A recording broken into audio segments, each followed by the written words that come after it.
So thank you all everyone for coming today. My name is Erica Brown. I'm with the Creighton Alliance. This is a very special edition of the MedEd Grand Rounds. Typically we host a Grand Rounds every month for our residents, but given the subject matter and the timeliness of what's going on in our community over the next few weeks, we wanted to expand this to all of our learners and staff and administrators. So thank you all for being here. Some of you may have been around about 8 years ago when Dr. Roe-Sepowitz spoke at a Grand Rounds on a similar topic.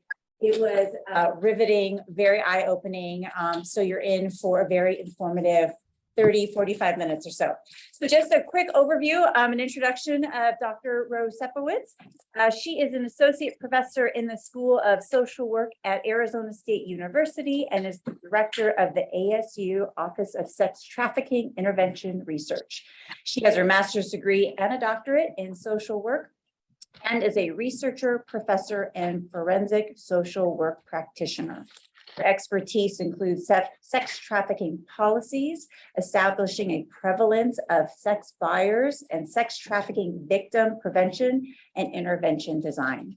Dr. Roe-Sepowitz is nationally recognized, leading numerous initiatives, working with community partners, including law enforcement and social service providers, survivor support organization, amongst a few. Research projects include estimations of online sex buying demand, estimating the prevalence of sex trafficking victims within the juvenile delinquency and adult probation systems in the state of Arizona, surveying Arizona's homeless young adults about their sex trafficking experiences, studying patterns within arrest cases of traffickers, exploring sex ads and demand response around the Super Bowl, and evaluating interventions for sex trafficking victims. Thank you very much, Dominique, for being here today. Please welcome.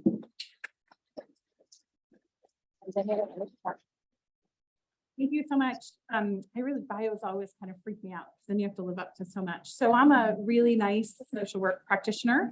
I've been at ASU for my 18th year. And social workers were kind of interesting cats, right? We like to be introduced to a topic or into a situation, and then we kind of figure out how to do it. So I want to tell you a little bit about what I was doing last Wednesday night. In our community, adults who are prostituting are arrested. It is a crime to prostitute. But what we know from my research and other people's research is that most people who are in a prostitution situation, about 90% in Phoenix, have been identified as sex trafficking survivors. That means someone is forcing or coercing them into it, or they were under 18 when they started. So as we partner with law enforcement and as we recognizing that we're arresting victims is really difficult. So in the beginning of 2020, we started a new format of working with law enforcement where instead of arresting, we bring in 8 agencies to provide support for those persons prostituting, HIV testing, social services like shelters, immediate case management, immediate detox, anything we can do for them, led by survivor voices. So the police are doing a roundup. They're bringing clients in, making sure that they don't have a warrant or they don't have 30 pounds of meth on them. I can't ask for an exception for that. But what I can say is if that person has none of those, that instead of arresting them that night, and many, many nights since we started, that they look at them through a lens of dignity and respect and offer them support and services. We ended up working with people, all this time women, all under the age of 25. Almost 100% identified that they had been trafficked under the age of 18 or they had a trafficker now, but they weren't really willing to talk about it. And so did any of them go to a rehab program? One detox that night. Every single one of them engaged with a person who was a survivor who said, I've been where you are. All these people are here in this room to support you. We want you to be safe. We want you, if this is what you want to do, we want to support you. If this isn't what you want to do, we want to get you out. It's amazing. It's like all of those things have to happen correctly for us to do it. So that's what I was doing last Wednesday night. And it's a great honor to do that. It's a great honor to be asking people to try something new with a problem that is old as time. So I want to start with a story about the starfish. And I just want to tell you why it's our theme in the anti-trafficking movement. If you look, I have a starfish ring on, and I have starfish on my bracelets because I'm a little bit of a hustler. We don't have slush funds for trafficking survivors. We have money for DV victims. We have victims compensation, not comprehension, victims comp for people whose houses are robbed or someone assaults you or you're sexually assaulted. You can ask for money from our government if you are testifying against your offender. Trafficking survivors, about 27% are willing to tell law enforcement who their perpetrator is for many, many reasons, including their safety. So they don't have any eligibility for that money. So I make jewelry during my spare time, which will make you laugh. And we sell it to raise something called the Starfish Fund. We help people, anyone over the age of 18 in Arizona who's on Medicare does not have access to eye or dental insurance. And so we pay for eye exams, teeth fixing, tires, your kids' tuition to play basketball if they don't have it. So we consider it a really important quality of life fund. So the story of the starfish is a little girl is walking down the beach and there are all these starfish that have blown up because of a storm. The little girl's picking one up after another and throwing it into the ocean, saving its life. And an old lady walks up and says, little girl, why are you bothering? You can't save them. There are thousands of them. And she said, I can help this one. It matters to this one, and throws it into the ocean. So none of us are throwing people, right? But I do feel like we are in the ocean saying to those people, those starfish coming in and saying, if you don't want to go back up on that beach, you don't have to. We're here either way, right? If I can give you prophylaxis, if I can support you, if I can stitch you up, and you want to go back on that beach, that's fine. If you don't, let me find another way to steer you in another direction. It's a story of hope, right? Of change, of opportunities for change. And so the work that we do in our community is really filled with partnerships and connections with people, making sure that any person who says that's not what I want to do anymore, or they're finally able to get out of that situation, that we know what to do with them. So my hope today is not only to hear about the topic of people being sexually exploited and prostituted, but you have a plan of what you do if you interact with someone. So 8 years ago, I did a training here and I had a really great experience. I met a female surgical resident who was very nice. And she sort of said to me very kindly, I'm not totally sure why I'm here, right? My clients are under anesthesia, right? I do surgery. I might meet with them one other time, but I'm not really seeing the whole social dynamic. And I said, I hope this was interesting for you. And I bet you'll find something of value. So the resident training coordinator called me a week later and said, you remember that resident who talked to you about maybe this wasn't a training for her? And I said, absolutely. She said, well, she just came into my office and she had gone to the surgical suite. Patient was under an anesthesia and she had had a sex toy shoved down her throat so deeply that her esophagus had split and she needed a repair. And she thought, damn it, that lady was right. I wonder who wants to have a sex toy shoved down their throat so violently that their esophagus gets a tear in it. And so she fixed the esophageal tear and then met with the client and said, are you safe? And the woman said, I'm not safe. And she said, I know what to do. I know to go talk to the charge nurse. I know how to help. And she was a trafficked woman and she did get her out of this hospital safely. Right? So it's not always, it's at the sort of play, it's at the light. It's not always what we think. In our community in Maricopa County, our youngest victim is 6. Being trafficked by her grandmother, who also trafficked her mom. And our oldest client is 67, who's a drug addicted woman who has to pay for her. It doesn't look like we think. Oh, it's so simple. Wouldn't it be nice if everyone had 6-inch heels and had like dental floss bathing suits on? And that's what it was. And you're going to see that here in our community. You're also going to see that 6-year-old, and you're also going to see that 67-year-old. And they're not going to want to tell you what's going on because the way we look at people when they tell us that story isn't generally very nice. So I probably should have done my trigger warning before I opened my mouth.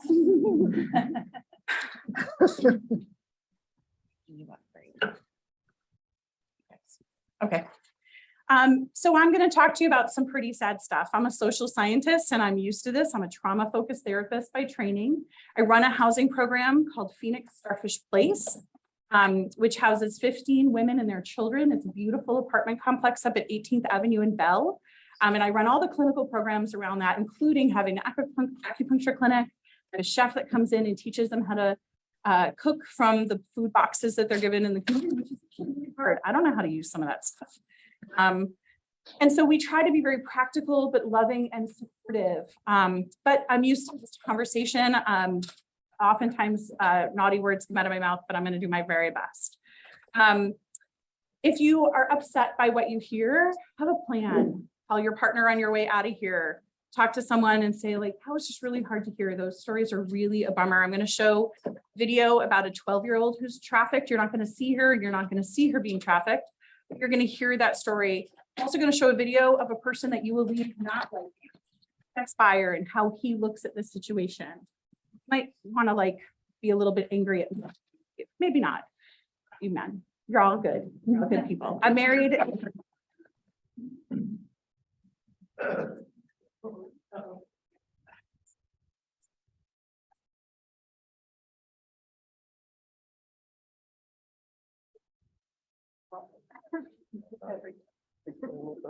don't think this is the only one. These ones. I think it's picking her up.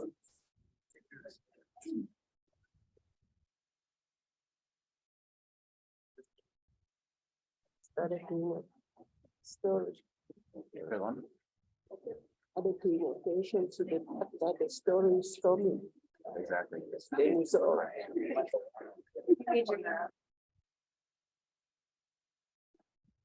We'll hear when we're older. This is censored for us, for sensible people.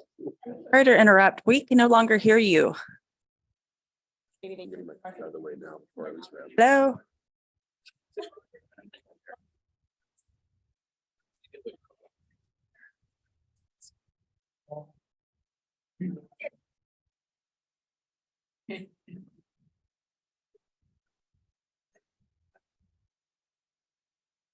They know we.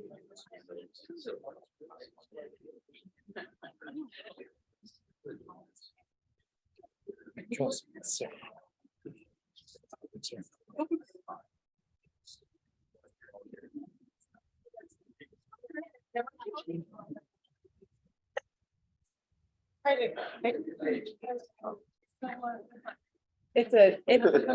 There's other people on. Go for it. I would just move because he wants to. I want to see my residents. Ask those questions. Am I okay? They can't hear you. Let me pause it real quick.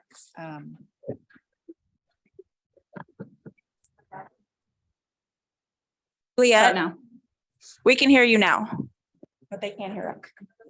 Can you hear? Okay. Okay, I will stand like this. Sorry, y'all. So once a person turns 18, which we know is actually a quite fragile time and brain development hasn't completed, they have to prove that someone is making money. So if their trafficker is in jail and they're out prostituting because they're still afraid of him, they are no longer considered a trafficking survivor. That person is not using force, fraud, and coercion against them. That's sort of tangible. These cases are very difficult. Very, very few victims will come forward and tell you who their trafficker is. They actually will not tell you, bless you, they will not tell you that they're even a trafficking victim. They might say, this is what I want. This is the life I want. I see how you're looking at me, but this is my choice.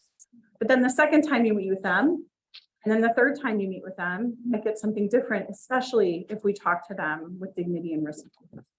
So I run therapy groups with people who have been prostituted and trafficked since about the year 2003. So just sitting and listening to people's stories, bearing witness to the unbelievable harm that happens when a person is sold for sex in cars, in hotel rooms, in bushes. I came back from Hawaii yesterday. I know y'all feel terrible.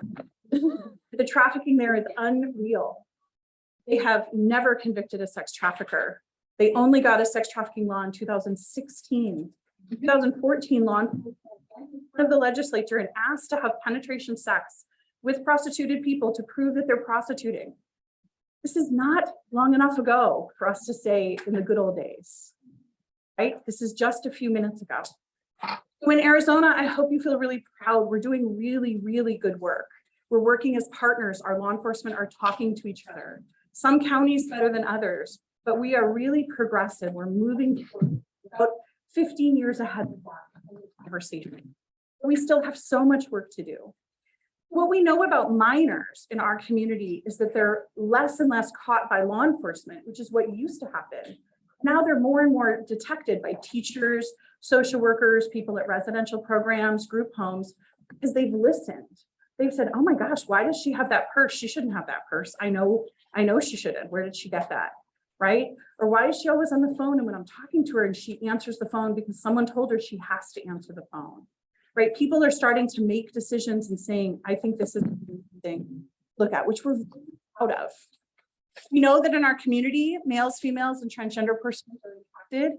We do a study of homeless young people every year called the Youth Experience Survey. 1 out of every 3 unsheltered girls report that they've been sex trafficked.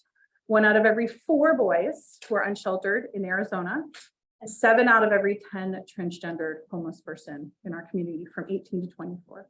We have a terrible problem with unshelteredness and victimization. We know far, far more about girls and women than we do about men and boys or persons. That's just the way our police look at it. That's the way we see it. And that's the way our screenings are created. That's not good, but we are working to make that better.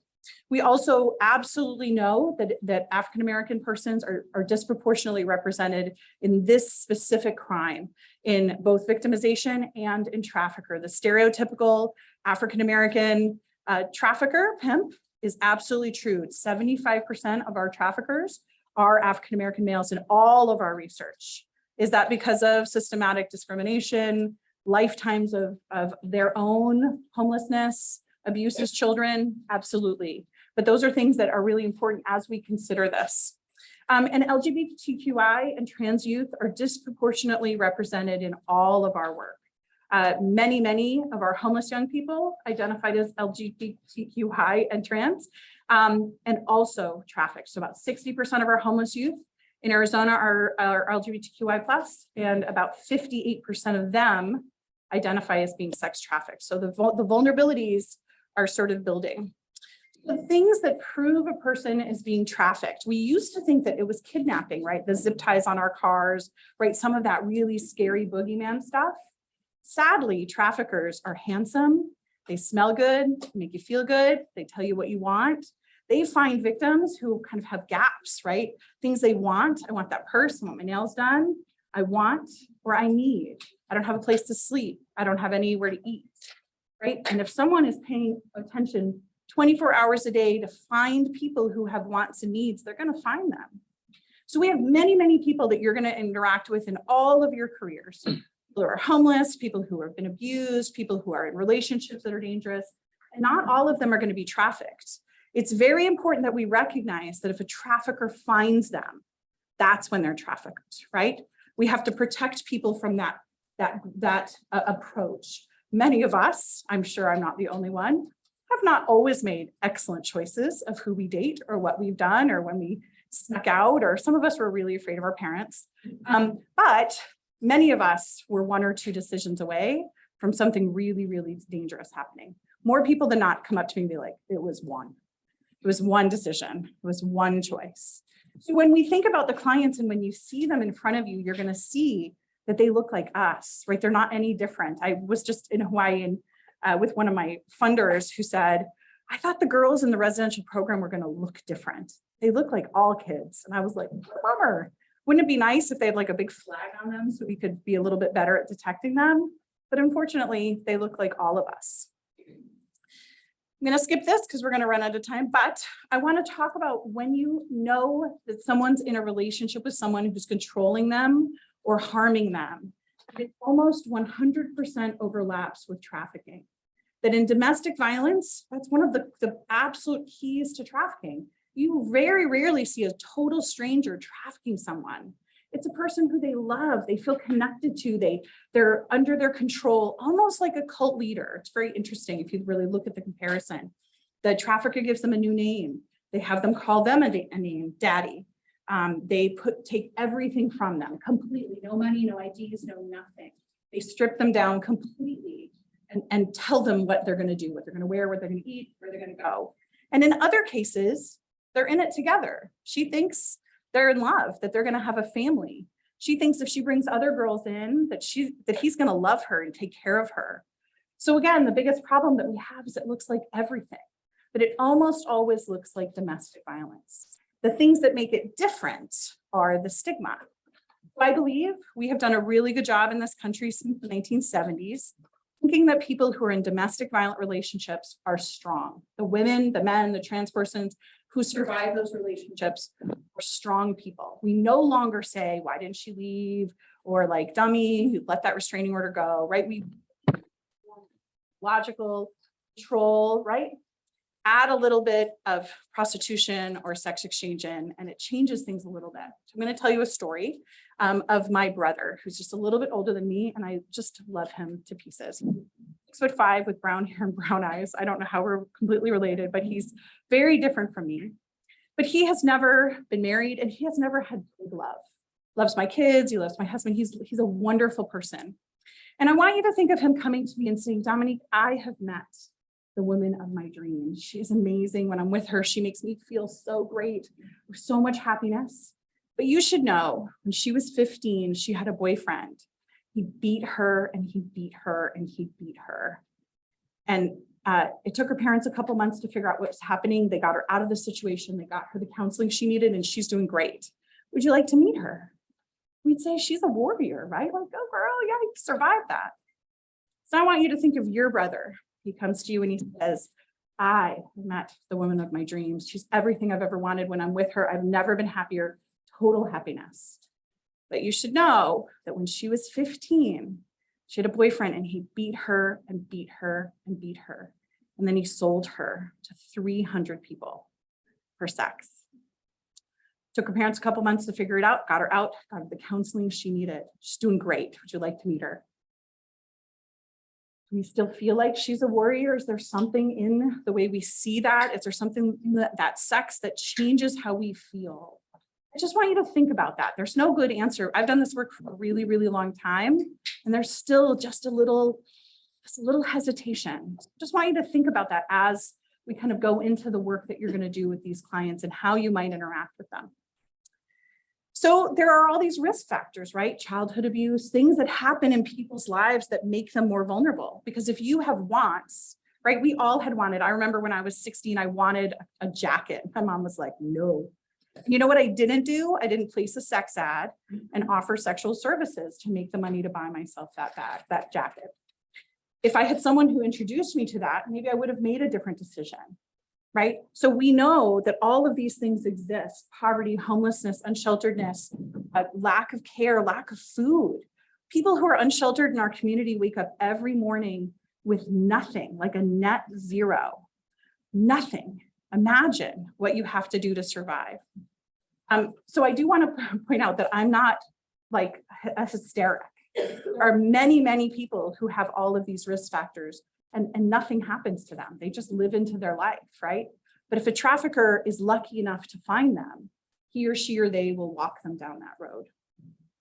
There are risk factors: families that move, kids that are moving in and out of group homes, there are unshelteredness, in domestic violent relationships. There are things that make a person more vulnerable to those wants and needs. And there are, of course, things that we protect, right? Any of you have to, you don't have to disclose to me. I have a 14-year-old, but when I need to look through his phone, which is absolutely my obligation, especially with the work I do, I have to like wrestle with him and argue with him. And if I'm a group home staff, I'm not going to do that, right? If I'm a visiting mom and I have 2 hours to visit my child on a visitation, I'm not going to wrestle with him. I'm not going to fight about that stuff. So we know the kids in our community that are not getting the supervision they need really fall into that risk pile, whatever it is that they have. So there are some things that you're going to hear in the video coming up that are warning signs. So things that you should be listening to. If you have a young woman calling a man in a room daddy, and it is not her father, right? You're like, that's a weird thing, right? We had a kid actually in one of our programs here in Phoenix a couple of years ago, told the staff, I'd like to call my daddy. And they were like, sure, honey, your father, you have such a difficult relationship. And she was like, yeah. And so they were like, would you like a phone in a private room? She was like, yes, I would.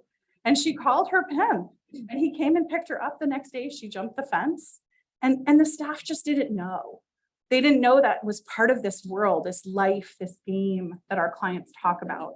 So if you hear someone talking about the game of the life, daddy, boyfriend, boss, in a way that feels a little bit uncomfortable to you, in call, out call, that means a prostituted person goes out. I'm an out call. A plumber never says I'm going to do an in call. You can't bring your toilet to him or her or they, right? Plumbers can be anybody. A dancer or an escort. In Phoenix, there are 2 registered escorts. Escorting is not a legitimate business in our community. So if you interact with someone and they say they're an escort, that's a really interesting way to label what is happening in their life and let them call yourself a banana, right? If you need my support, if you need help getting out, here I am, but I don't care what you call yourself. A trick or date, our clients call them tricks or dates, not customers or Johns. That's us, that's the outside square people. Track or blade, a blade is where you sell sex on the street. Out of pocket is when you're unaccounted for. So that's kind of a hipster like word now. Like my silly husband was like, I'll be out of pocket for a couple hours. I was like, you don't get to talk street talk, white boy from Connecticut. What? So out of pocket means I'm not making money for my pimp. I'm not doing what he says. I'm not catchable. That's a penalty worth quite a lot of violence, our clients know. And wifey or wife-in-law. So if you come into a room and someone says, this is my wifey, your antennas should go up. That is a relationship when a trafficker has multiple people, women, particularly working for them, and their relationship is called wifey, right? Just use those antennas. Okay, we're gonna show this video to you, and it is sad. She is 12 years old, and it's quick. This is how trafficking happens, not over a long period of time, but in one afternoon after she meets somebody. But I want you to think about what those risk factors are. What got her into the car with this guy? What pushed her into that situation? So we'll talk about that when we get back.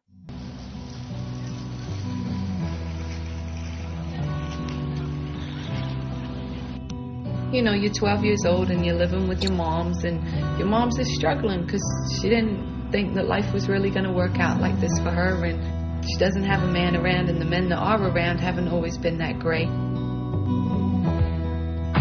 Sexual abuse is becoming kind of normal for you, and you think that other people don't have secrets that are as bad as you, and maybe you've tried to talk to somebody at school and they haven't really heard you, or maybe they just haven't had time to listen to you. And so you're seeing these girls on the videos, and they're so pretty and they're so sexy, and so your way at 12 of escaping into this fantasy world is to think about what it must be like to be one of these girls, and you know that adult men already look at you, and you wonder how you can kind of use that. I was just a child, and that's how I was supposed to live, like a child and like an adult. So one day you're coming out of school and there's a guy outside in a Cadillac, and he's nice looking. I mean, he's got the baseball cap and the jeans and the Timbs, and he tells you how pretty you are, and you know how pretty your hair looks, and it's been a while since anybody even really noticed anything about you.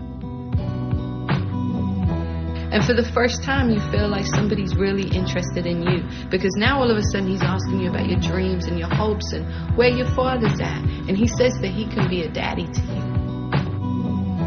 The people that I shouldn't have depended on, I was depending on for support.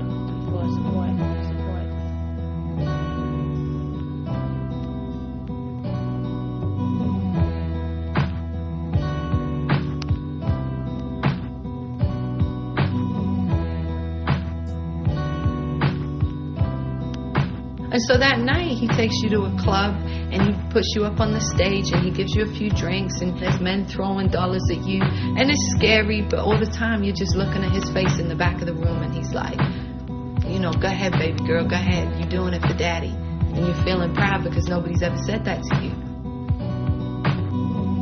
And so then that night he tells you that there's more stuff that you've got to do, and he takes you into a room and there's a man there, and he tells you to strip, and you think this is something you'll never do, and yet there's a part of you that already knew how to do this, because that's what your stepfather's been doing to you all these years before.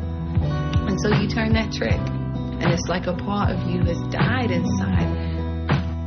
And so you come out of the club that night, and you get in the car, and you know he's pumping 50 Cent, and he takes you to McDonald's, and he tells you, you did a good job tonight, sweetie. And he's stuffing his pockets with the $1,000 that he made.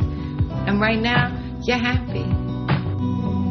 The people that I shouldn't have depended on, I was depending on for support.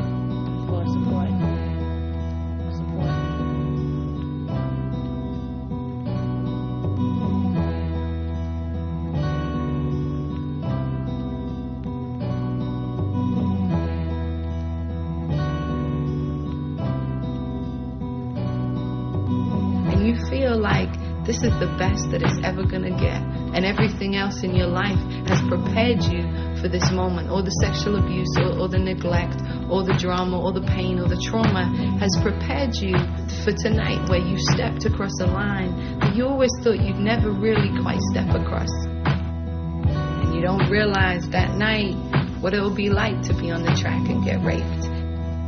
And you don't realize that daddy isn't really gonna protect you. You don't realize what it's like to have a gun held to your head that night. You don't realize what it's going to be like when you catch your first STD. You don't realize what it's going to be like when you first come home and daddy beats you for the first time because you didn't make enough money. You don't know what it's going to be like to have cops offer to trade sex with you in exchange for not being arrested. And then sometimes you'll do that and they'll still lock you up anyway. You don't know what it's like to sit up in jail and know that you just made $1,500 for your pimp last night, but he won't come down and put $200 bail on just to get you out a few days early.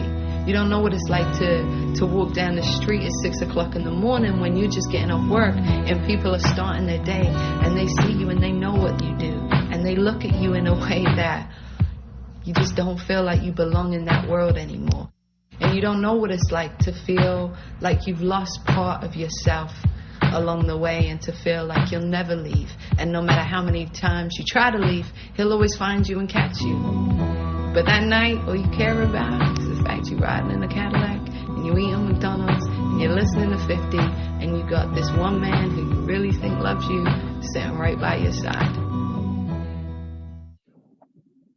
This is Callie, by the way. She's applying to medical school next year. She's undergraduate biology and business. And of course, she works with me in the School of Social Work at the Office of Sex Trafficking Intervention Research. So there are people who do this. There are the predators, right? The people who are trafficking people, but they're looking for victims who are running away. They're actually the easiest, right? Drug addicted and running away because no one's looking for them, right? They're out there already. They're so vulnerable. We know that gangs are involved in Las Vegas, where I do research with their police department. They have an entire wing of a gang, which sounds like a white girl just said it, and I am. A wing of a gang that really specializes in trafficking now. Gangs are known for guns, right? Drugs and prostitution, but now there's specialization. There's so much money to be made, right? Romeo pimps are those romancers, right? Come on, baby girl, I love you. We're going to have a family. But what we also see is they quickly turn into an assaultive, really dangerous, violent guerrilla pimp, right? Scary, unpredictable, making sure here, they never, ever think they know what's going to happen next, keeping people unsteady. We know that LGBTQI youth are at unbelievable risk for these people to be predators on them. And interestingly, in 2017, our federal law of child abuse also incorporated sex trafficking. So now we're seeing much more familial trafficking. Dad is allowing neighbor to have sex with daughter for a case of beer. Things that we used to call sexual abuse, right? Or not protecting your child are now coming into the work that we do, which is really interesting. So how do traffickers control their victims? They scare them. They make them feel like they're loved, right? There's a combination of all of these things. These are what tattoos look like in our community. These are people who you may have seen. These are what they look like. They're very rarely full of color.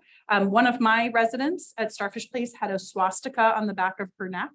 She was trafficked by a white supremacist, and that's what he did.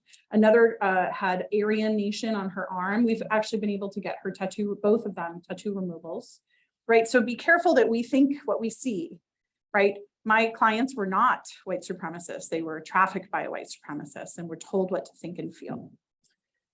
Here's some other tattoos. So traffickers are confusing, right? Because they look nice, look kind, look like they're going to be helpful. Oftentimes they do something where there becomes a debt from the victim. They might buy them a present or treat them to dinner and create some sort of a debt. But where do they meet them? They meet them in all different locations, right? It's not so simple to say a trafficker is going to be in front of the casino, right? It's much, much more complicated. And so we know there are very specific types of injuries we might see, but it's the same as domestic violence, adding a bunch of sexual oriented injuries, right? So there was a time where traffickers were having their victims put cosmetic sponges in their girl parts to hold back their period, right? Blood doesn't flow through. They're actually very, very absorbent. It's a good idea, except for what, ladies? There's no string. How do you get it out? So if you have a client in front of you who has had a cosmetic sponge stuck in her girl parts for a couple of days, you might want to think like, oh, that sounds a little bit more complicated than I didn't have a tampon or I didn't have a pad, right? It's very specifically used for that reason. So there are things that people come in with that might look sexual in nature or something that just doesn't make sense.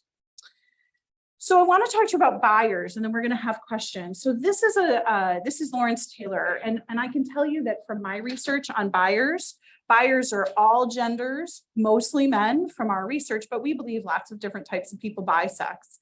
They are all races. They're married, they're not. They have kids, they're not. They're nice, they're not.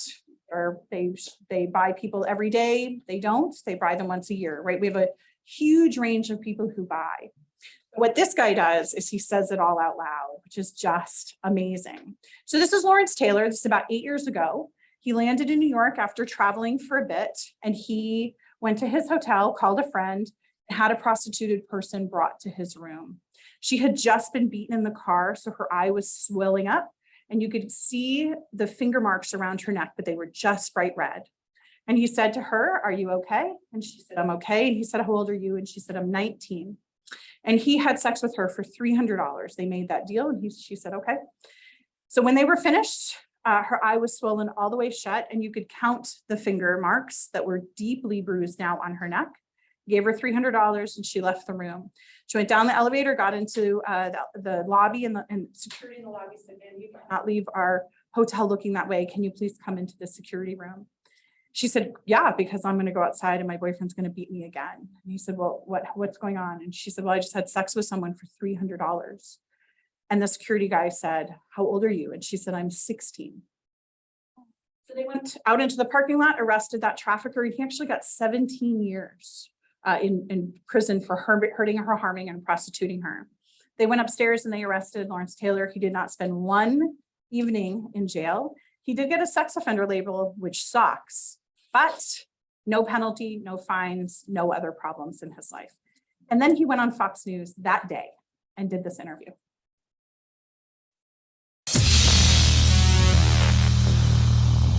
The Hall of Fame linebacker Lawrence Taylor, a former New York Giant, won 2 Super Bowls with the G-Men. In his 12 years in the NFL, Lawrence Taylor went to the Pro Bowl 10 times. He became one of 2 defensive players all time to win the league's Most Valuable Player award, and many analysts will tell you he was the best ever to play the game. Today, Lawrence Taylor left a courtroom after pleading guilty to having sex with an underage prostitute. He's now a registered sex offender, will spend 6 years on probation, but he won't spend any time in jail. NFL Hall of Famer Lawrence Taylor with us now in Studio B. Lawrence, thank you. Thank you. His lawyer, of course, is Arthur Aidala, who is a contributor on this program, and I've had numerous times to spend some time with LT, so I know him. Today, you pleaded guilty to having sex with an underage woman. She was 16. She claims you should have known it. Did you? No, that's not my MO. I've been around kids and people all my life. I'm not the cause of prostitution, and sometimes I make mistakes and I may go out there, but I didn't pick her up in no daggone playground. Yeah. She wasn't at hiding behind a school bus or getting off a school bus. This is a working girl that came into my room, and I don't know what her age was. Didn't know. I asked her age. She told me she was 19, but now it is what it is. I don't really worry about that. My beef is not with her. My beef is not with the media. You know what? I'll take my punishment like I should. But I'm just, my problem is at home with my wife. So that's the only one I have to really answer to. She says that she had been beaten and coerced to go there by someone, presumably someone described, I guess, as a pimp. Did you approach this pimp, and did you notice that she'd been beaten, as she put it?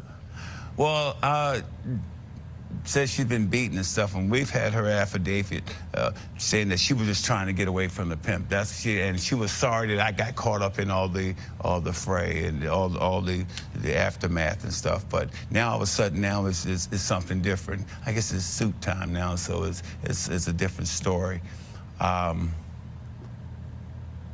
I don't get down like that. I don't play games like that. I mean, I'm not in that type. I'm not fiscal. I'm not a violent person. I don't get down like that. And if I would have known, and I would have to say she wasn't, but she may have gotten beaten later because she didn't come in that room like that. How did it happen that you solicited her services through someone? Tell me about how that went. Well, it happens sometimes, you know. Tell me how it happened that day. Okay. Well, you know, been on the road for about 10, 11 days and stuff, and I came into town and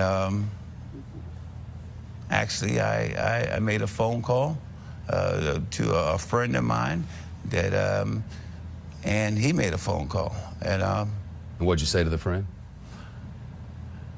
Have a nice day. I don't know. I mean, you asked him to find you somebody? Yeah, but you know, I tell you, it's the world of prostitution. I mean, you never know what you're gonna get, and if it's gonna be a pretty girl, ugly girl, or whatever it's gonna be. Or a young girl. Yeah. Well, you know what? You can only ask. You know, I don't card them. I don't ask for birth certificate, but so this is a regular. You mentioned your wife. This is a regular occurrence. Is this something that you do often? So it's not. I'm suggesting that you underage, but you solicit prostitutes often, and your wife's aware. No, it's not that. No, I solicit prostitutes often. Guys, I have been around for a lot of years. I've been in New York for a lot of years. I've been married several times. And during a lot of times, like my first wife, I got divorced in 1994. I didn't get married again until 2001. Well, that don't mean I'm gonna be out, running out trying to find a relationship. I really didn't want a relationship. I'm not looking for a relationship. Hey, sometimes I look for some company. And you know what? And you don't mind paying for that? I don't, because then it's all clean. I don't have to worry about your feelings. I ain't got to worry about, you know, it's all clean. You know, they do, you know, and I'm not saying it's right. I'm not saying it's right, but guys, it's the oldest affection in the world. You know, and it happens, and guys, I mean, if you want to stop prostitution, what you can do? You're gonna close down every go-go bar in America. You're gonna close down. Open up the phone book. I mean, you can start. Just open up the phone book and just start closing people places down. There's 1,000 of them in there. I have used the services before, you know, and I guess it's one of those. I guess you call it crimes. One of those crimes that you never think about, that you never think you're gonna get busted with, because everybody does it, you know. Until you get busted with it, and then it's like, then it's more embarrassing than anything else. So I'm willing to shut every go-go bar down. It's just to clarify. So why did I take your time to see that? Right? So I'm telling you, these are victims. You need compassion. I want you to have a great big heart. I want you to look for things. I want you to ask good questions. And I want you to see who they have to spend their time with, right? This is who's buying them. This is what some of the world thinks is an awesome opportunity for women, right? And so we have to be really smart about our approach. We have to really take into consideration. When I worked with a 15-year-old girl out at one of our programs, and she said, I've had sex with 500 married men. 500, I must be pretty because they paid a lot for me, right? How are our clients feeling about themselves? How do they look at themselves? What does it feel like? And then when they interact with us and it dawns on us, what is happening? How do we look at them, right? Do we look at them with empathy and understanding, dignity and respect? Or do we say like, oh, I get it. I see what was happening. That makes sense. So there are many things about that video. We don't call girl prostitute, like we don't use all that terminology, right? We talk about people who are prostituting as something that's happened to them, right? No one's a prostitute. We never called children child prostitutes. That's incorrect, right? We call people who are being exploited victims. So I want to make sure we have time for some questions. Hang on, I just want to show you some resources. So things to think about. If you interact with a person today and you think that something's going on there, that there is some sex trafficking, what are you going to do? Who are you going to tell? And if you don't know, ask your supervisor. Ask, if I have this feeling, what should I do? Should I ask them more questions? Do you want to testify? Do you want to go to court? So figure out maybe a little bit and then hand it off to someone else who is willing to testify and go to court, right? You don't want to ask questions unless you're ready to do that with them. So forensic nurses can go to court. Other people in your hospital, social workers, other people can actually go to court for them. Be really careful about how you speak about it. You can ask them if they need to be in a private space away from the person they're with. Right? There's lots of things you all do already with domestic violence that I want you to think about. Their resource needs are going to be a lot. Someone says to you, I'm in a really bad situation. Know that giving them a $5 gift card to QT isn't going to be enough. You need to get social work in, you need to get people with legal resources in. Or we're just one more person who asked them a tough question, they said yes, and we didn't do what we were supposed to do to help them. Where to begin? You're here to help, you're interested, you care about this. You can say, tell me about your tattoo, tell me about what's going on. And here are some resources. 2 of them are on that back table with my card. And now we have 9 minutes for questions. So that was a lot. I just gave you a really, really big topic and a really short amount of time. So everybody take a deep breath. All right, are there any questions for me? Yes.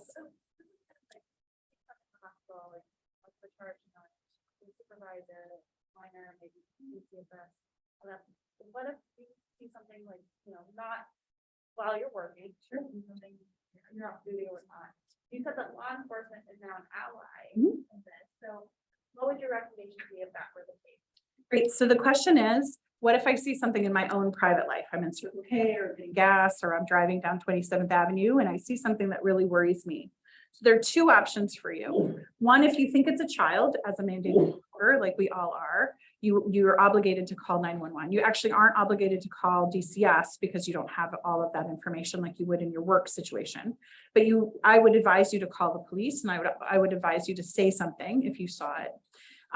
If you have like a weird feeling and there's something going on, maybe at your neighbor's house or something you see, the Arizona Department of Public Safety just started a tip line for human trafficking. And I just got a grant to do the victim service part of that tip line. It does not start till next week though. And if everyone could do just a little bit of a prayer that my tablets come in on time so we can start our hotline. Interestingly about our hotline is it's survivor led. The person who's running the hotline is a person who's been out of the life for 10 years. Has been working in victim services for Community Bridges. Many of you work with those allies. And it shouldn't be me answering the phone saying, are you in trouble? What do you need? Right? It needs to be someone who said, "Man, you've got a lot of stuff on your plate. Which ones can I help you take off today?" So if you see something, say something. Arizona human trafficking tip line. If you have a suspicion, if it's emergent, call 911. So I hope that was helpful. Any other questions? Shocked silence, or like, I gotta go and I have things to do? Yes, ma'am. So I was talking about like kind of writing off this next question as well, like who do we call and things like that. So even watching the first video, right, there's a statement that police officers are arresting people that are victims of sex trafficking or sex work. What is going on to decriminalize sex work and make sure that the people that are victims of sex trafficking and sex work are not Inflated. Yeah. The question is about decriminalization, right? So it's not legalizing, it's decriminalizing. Has some hope. So there's a model called the Nordic model, which is in Sweden, Norway, and Denmark and the Netherlands. The problem with it is, so people who are selling sex are not arrested, buyers and traffickers are. The problem is that the people who live there are not the victims. It's people from East Africa. It's people who are refugees. So it is not an equality model where a Swedish mom says to her, 10-year-old daughter, like, I can't wait for you to be a prostitute when you grow up, right? So unless we have a system where we are okay with that type of risk and experience, and we encourage it, it is something that we want to support people to get out of if they're ready. So what we do in Arizona is we work with law enforcement as an ally. They know that social services have been trained, are aware, and we actually solve their problems. When I was a victim advocate with law enforcement, they'd be like, oh my gosh, you have to come. I was always with someone else, but you have to come, she's crying or he's crying. Could you just fix that? Right? And so law enforcement is willing to participate and engage with us in lots of ways, especially if we help solve problems, right? So for us, if you have someone who's at risk, their trafficker is outside banging on the door, law enforcement doesn't know what to do, but you call the right agency and we're able to help, law enforcement will transport them for you. They will not arrest them for prostituting. So we've been able to engage law enforcement in a way where they look in compassion and understanding. But the whole sex work conversation is a little bit separate. We're talking about people in situations where they don't have a lot of choices. I hope that was a good answer for you. Yeah. If I were a resident in Arizona and I know that Arizona feels safe for me to call the police, but then I go do a fellowship in another state, how do I find out that state's approach? So the question is, in other states, what is their approach?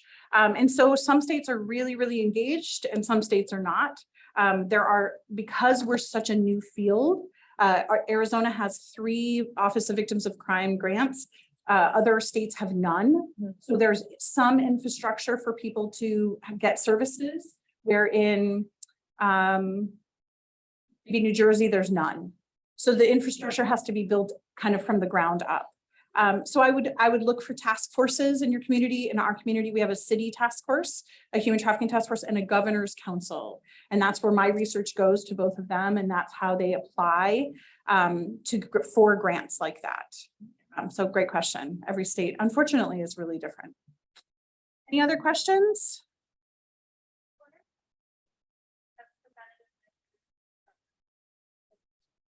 Thoughts on the porn industry? There's a question here. What is your thought on the porn industry? Okay, so we just had a question here that was great about it, and then I'll get to the porn industry. So locally, we are doing a lot of awareness. There's maybe $800,000 in billboards and things in the airport that will not end with the Super Bowl. So our agreement is that we care about the Super Bowl and we know trafficking happens, but it actually happens every single day of the year in every city and every community in the country. So we'll take all that energy about the Super Bowl, but we want to continue it on. So my hotline grant, the 5-year grant, but we're going to start it before the Super Bowl so we can capture it. But we know that that's just one piece. We have golf tournaments, we have other things. Schools have been pretty complicated to get into. 1 out of every 4, 22% of sex trafficking survivors in Arizona are in special education classrooms at some point in their life. We're really targeting special ed classrooms and special ed. We also try to work with schools and students, but getting in to talk to kids is really, really hard in Arizona. We live in a communities that don't want scary people to come in and talk about scary things. So that's where. The porn industry. So the porn industry is really interesting. It's definitely related to trafficking. My research on the porn industry looks like it is not generally filled with children. OnlyFans is absolutely a gateway into trafficking, right? You can post your material and your phone number and your location. There's nothing preventing exploitation. We have a fabulous study in Las Vegas on traffickers that would you'd be like, oh man, we're doing such cool stuff. And those traffickers are being reported by a decoy. And they're offering OnlyFans as a way to make money with the money going to him, right? He's going to put her on OnlyFans and he's going to get the money. We can even talk about brothels. There are 3 brothels left in Nevada. And every Tuesday, the traffickers from Las Vegas drive to those brothels and pick up her paycheck. So anytime we think there's free will and agency and people are exchanging sex on their own, and this is an awesome opportunity, you really need to think about it and really ask really tough questions, because that looks like trafficking to me, right? But they're doing it in a legal place. That trafficker's not afraid she's going to get arrested. Actually, someone else is feeding her. It's actually really convenient for a trafficker to put his girl in a brothel in Nevada.